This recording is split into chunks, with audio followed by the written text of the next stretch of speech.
أشرقت نفسي بنور من فؤادي۔ حضرت ابراہیم علیہ السلام اور یعقوب علیہ السلام نے اپنے بیٹوں کو بہت ہی قیمتی نصیحت کی تھی، جس کا تذکرہ اللہ تبارک و تعالی نے سورہ بقرہ آیت نمبر 132 میں فرمایا ہے۔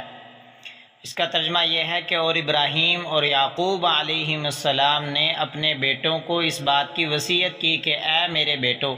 اللہ نے یہ دین تمہارے لیے منتخب فرما لیا ہے، لہٰذا تمہیں موت بھی آئے تو اس حالت میں آئے کہ تم مسلمان ہو۔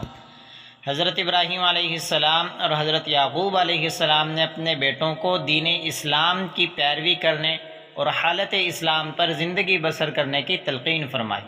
اور ساتھ یہ بھی فرمایا کہ حالت ایمان پر ہی تمہیں موت آنی چاہیے، کیونکہ ایمان پر موت نہ ہوئی تو کامیابی ممکن نہیں۔ اس لیے ہمیں بھی چاہیے کہ ہم اپنی اولاد کو اسلام کی سچائی کے بارے میں آگاہ کریں اور قرآن و سنت کے احکامات پر چلنے اور اس کے مطابق زندگی بسر کرنے کی ترغیب عملی اور زبانی طور پر دیتے رہا کریں۔